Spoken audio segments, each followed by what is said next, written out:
Hey, what's going on, guys? Welcome back to the channel. Very special video today, guys. I know it's been a minute since I've been at the racetrack with you guys, so that's exactly what we're doing today, guys. We're heading to Willowbank Raceway here in southeast Queensland. Going to be using this 128 cubic inch Fatbob. This thing's run the 128 APE stump puller kit, stage 2 heads, they're fully CNC ported, plus 1mm valves in all 4 corners. Run the 64mm throttle body, 6.2 injectors. Now this thing is running the this is a new cam from APE. This is their 515, and it proves to be very good, guys. Keeping the lift down a little bit lower than most huge cams out there, and the proof's in the pudding, guys. You really don't need to lift the valve very high in these things to make really good numbers. I've gone with the heavy breather extreme from Screamin on this one, just because it looks pretty cool. On the Fatbob I like it, and that's exactly why I went with the D&D Bobcat 2-in-1 on this one too. It's a nice short 2-in-1. I think it just suits the Fatbob beautifully with the upswept back there, much like the Lowcat, which is a little bit long, but yeah, still great looking pipe, guys. I've gone with the Shinko 777 on the back here because if anyone owns or has ridden the Fatbob, the factory OEM rear tires are absolutely trash, and especially when you have 150 horsepower right here. So anyway, guys, yeah, let's get this thing down to Willowbank and get it on the track and see what it does.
Well, guys, as you saw, he just made a couple of first passes for the day, and pretty excited. 10.488 at 125 mile an hour, and a 10.532 at 126 miles an hour. So pretty happy with that so far. I hope you can hear me, guys, a bit of noise going on, but yeah, really happy with the third run I just did there. Blew the tire off the back of it, so I just realized I'm still running 40 pound in the back, so I might air that down just a little bit. See if I can get a bit more traction out of the hole, because 60 foot times of 1.6 and yeah, 1.618, 1.608, pretty good 60 foot time. So I just need to get it out of the hole a little bit quicker if I can, and see if we can do a 10.3 today.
Yeah, set it up on the bench, and then we'll just go over the day.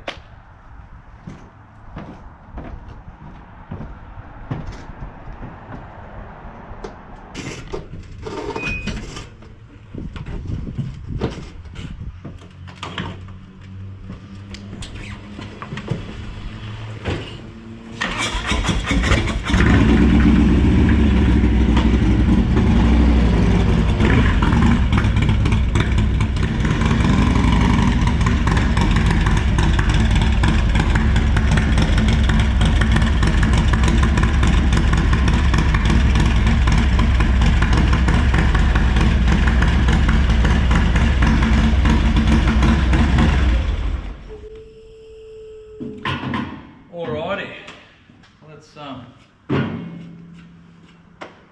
a think about what happened today. So all in all, guys, I'm pretty happy, like to be honest. I haven't done any racing for, I think it's like 2 years or more now. So look, no excuses, that just is what it is. Went out there and had an awesome amount of fun, guys. It was very, very fun indeed. So 10:4 was my best time. Actually, I'll grab the time sheets and show you a look and see where we're at. Well, before I show you guys the time slips and we get into that, I'll just give you guys a rundown of the bike and exactly what it is, because yeah, I know you guys haven't seen this one, so let's just get straight into it. So starting off, guys, this is a 128 cubic inch build. It has the Alpha Performance engines, 128 kit, like cylinder and piston combo in here. The compression is 11.5 to 1. It has the Alpha Performance engines, stage 2, what they call their stage 2 heads. So it's got the bigger valves in there and the CNC porting in the cylinder heads there. So really nice heads. It has a 64mm throttle body and intake manifold with 6.2 GPS fuel injectors. The camshaft is a new one from APE. These guys are always developing camshafts, and this one is the go-getter at the moment, guys. This is the APE CR515. Now, there is a big shipment of these coming to Australia very soon, so I will have plenty in stock here, ready to go. So it is a 515, and this thing is making basically 150 horsepower and 155 foot-pounds. So yeah, it's very, very stout and in that regard, guys. Now, I did do a quick video with APE, just a little intro video about this bike a few weeks back. This bike was made because Mark from APE has given me this bike to do some racing on and have some fun with. So he had it built and tuned up in Gladstone, where APE headquarters are, and the thing was making 161 horsepower and 154 foot-pounds or something like that. He brought it here to Toowoomba, where I am 2,200 feet above sea level, and I wanted to show a comparison of how the altitude affects the horsepower. I will have that link for you guys. It's on Alpha Performance Engines Facebook page, but basically you lose, because a lot of guys see my dyno work here and the numbers are a little bit lower than other guys, especially APE's dyno. Because I'm up in elevation, I'm hindered by lack of air. You know, obviously there's not enough air for the engine to breathe, so it just will not make as much power. Now, with a bit of research into it, guys, you will find that you lose about 3% of horsepower for every 1,000 feet you go up in elevation. Now, as I said, this thing was making 161 horsepower in Gladstone, brought it here to Toowoomba, and it made 151. Now, if you do the maths on that, guys, if you subtract 6% from 161, you end up with 151 horsepower, which is exactly what it made on this dyno, guys. So anyhow, this thing's making 150, so 150 square if you want to call it that. So that's exactly what that is, guys. Screamin Eagle Heavy Breather Extreme, and it now has the D&D Bobcat 2-in-1. It did have, before I gave it a pipe swap, it did have some Freedom radical radius pipes on there, which worked really well too, to be honest. But I just really like the look of the D&D Bobcat on the Fatbob. It just really ties in nicely. Little upswept can on the back. I think it just fits the bike really nice, and so does the big Heavy Breather Extreme. So yeah, that's enough about the bike, guys. Let's go over the time cards and talk about that. Alright guys, so if you don't know how to read a drag time slip, I'll give you a brief rundown. So basically, left and right lane, I hope this picks up on the GoPro here. Left and right lane, obviously, the times for each lane. Highlighted in the pink is my number, so my bike number, which is 692. That's what was given to me on the day. So 692 in the right lane, right lane, right lane, right lane. Anyhow, so first run of the day at 10 to 1, 12:50 p.m.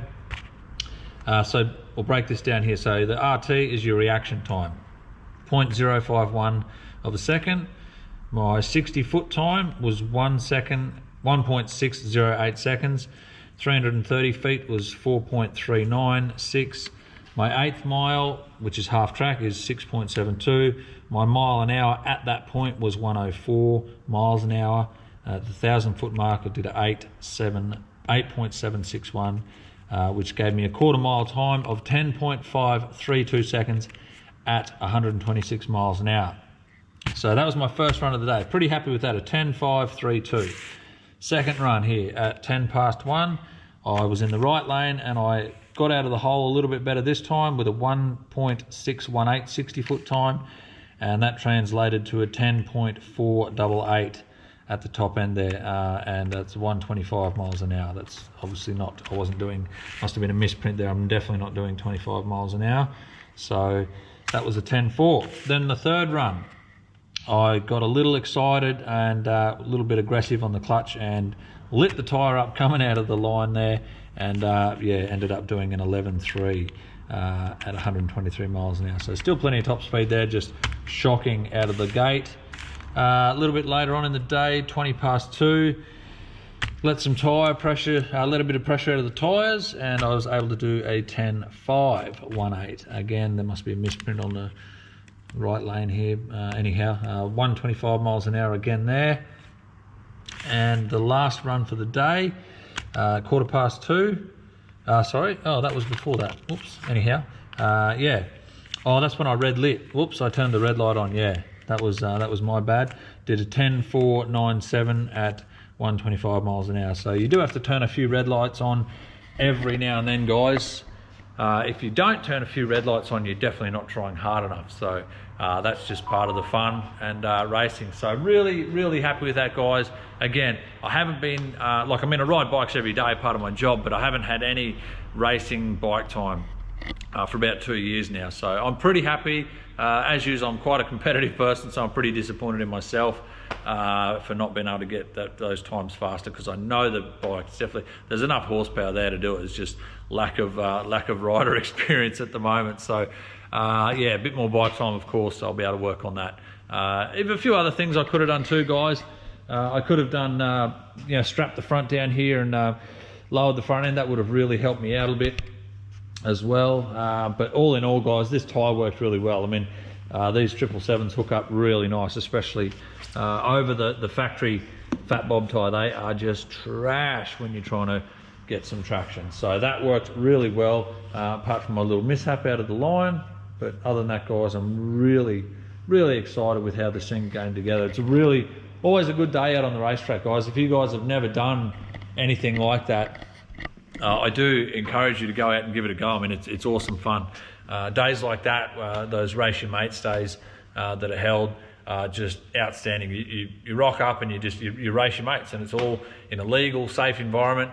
It's all official with times and everything like that. So it's a really good day, and I had a lot of fun, guys. Yeah, I'm not sure what other plans we're going to have with this bike. Obviously, it's going to remain here at this dealership for a little while as a demonstrator, so you guys can come and ride this thing if you're in Australia, of course. I know a lot of my viewers are in the States. However, if you're in southeast Queensland, come on down to Darling Downs Harley and take this thing for a ride. It will not disappoint, guys. It is very fun. It's very fast. It's very loud, and it sounds awesome. So yeah, I hope you guys really enjoyed this video. I know it's been a long time since I've had any content on the drag strip. So yeah, I'm really excited about it. I hope you guys enjoyed it. Thank you very much for sticking around to the end and watching it, and I'll see you guys in another one.